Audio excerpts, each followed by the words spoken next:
Shalom, shalom, puji Tuhan. Hari ini lagi saya dalam perjalanan menuju keluar kota bertemu dengan para hamba-hamba Tuhan.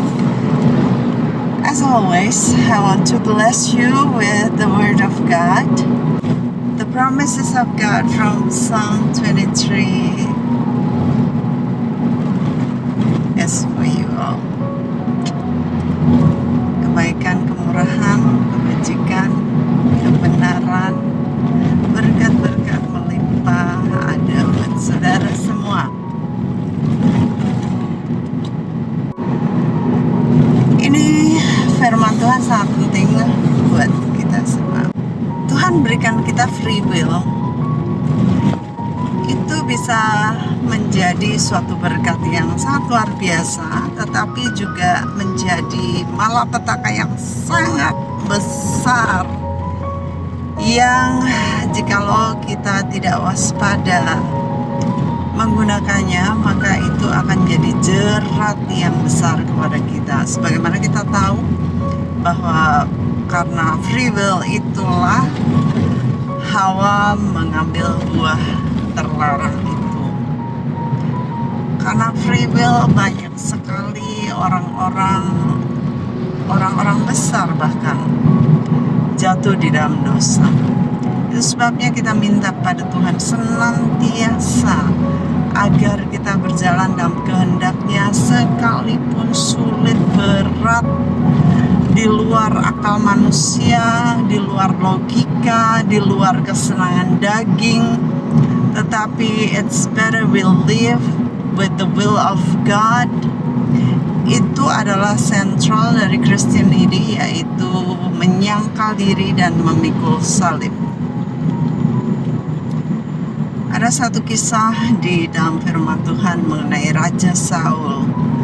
Dia dipilih Tuhan karena permintaan rakyat. Kemudian singkat cerita, Tuhan pertemukan dia dengan Nabi Samuel dalam rekayasa Tuhan, yang mana keledai-keledai bapaknya itu disesatkan gitu ya. Di sana kita juga tahu bahwa ternyata kalau ada sesuatu itu bisa rekayasa Tuhan.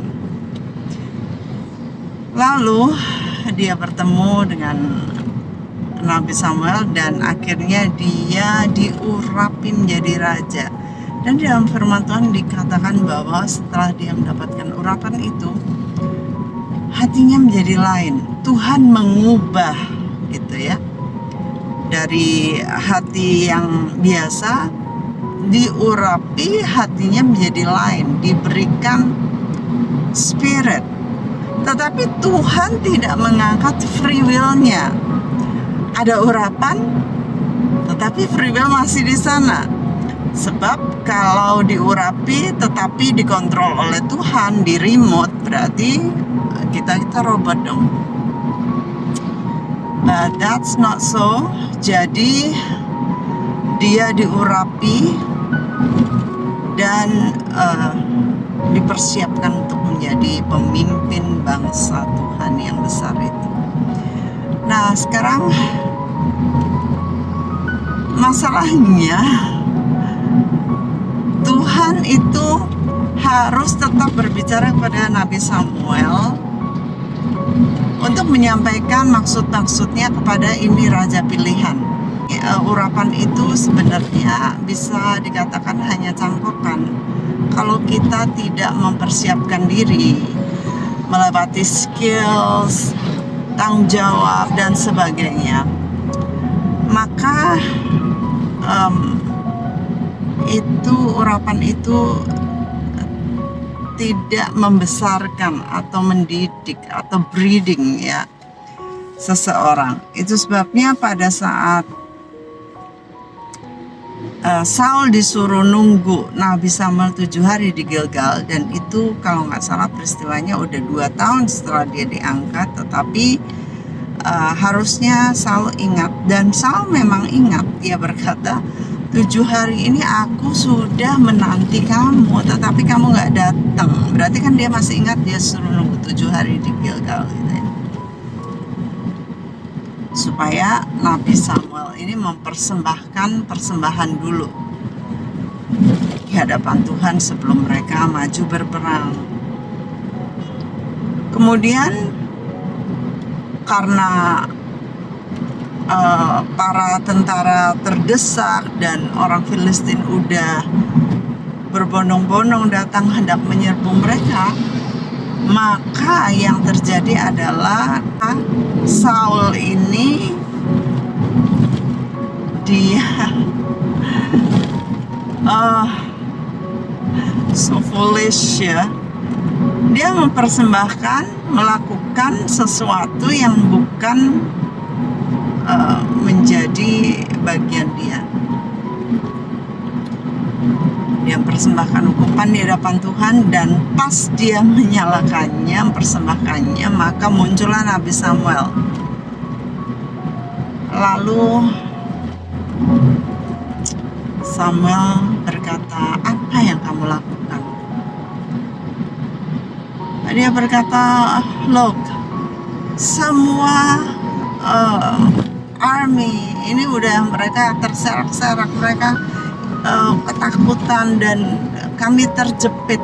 Maka pikirku," nah ini ternyata dosa besar free will itu,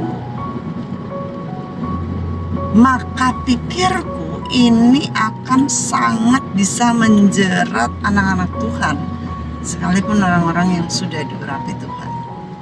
Jikalau kita tidak berjalan di dalam kehendak Tuhan yang sempurna, maka kita akan mendapatkan konsekuensi yang tidak main-main. Jadi dosa free will, pikirku, maka pikirku ini sangat-sangat membahayakan, merugikan, membengkokkan destiny, memutuskan destiny yang sedianya Tuhan tetapkan bagi seorang. Tuhan berkata, sedianya dia itu mengikuti semua perintahku, maka aku akan terus memberkati keturunannya dan sebagainya. Kerajaannya akan berdiri dengan tegak dan sebagainya. Tetapi karena dosa, maka pikirku, maka Raja Saul ditolak oleh Tuhan.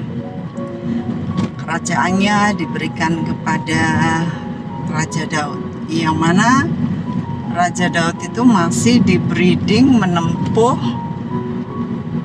tes-tes dan persiapan yang sangat sulit, sangat menyakitkan, karena dia dikejar-kejar hendak dibunuh oleh Saul. Nah, disinilah maka kita bisa melihat bahwa dosa pikirku ini adalah dosa yang sangat fatal. Kita dalam kehidupan hendaknya terus bertanya kepada Tuhan, apa yang Tuhan mau dalam kehidupan kita, dan kita mengabaikan, menyisihkan pikirku, kehendakku, keinginanku, walaupun itu nampaknya maknyus, enak banget pikirku ya, atau nampaknya benar, tetapi kalau kita sudah dibelahin firman Tuhan itu adalah barometer bagi kita agar kita ini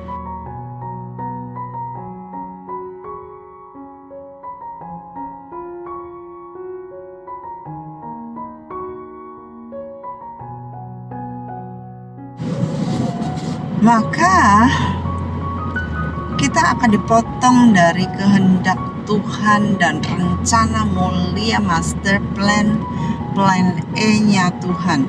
Betapa menyesalnya dalam kekekalan saat kita hanya senikmat daging, hanya sesuai dengan pikiran kita, hanya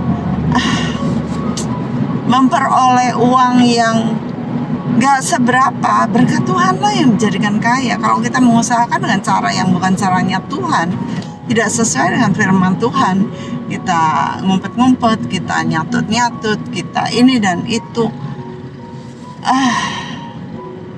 Nyesalnya sampai kekekalan. Gak akan bisa dibayar dengan apapun juga kalau kita udah menghadap Tuhan. Kita harus nantinya menghadap pengadilan tata putih yang mana kita akan direview kehidupan kita.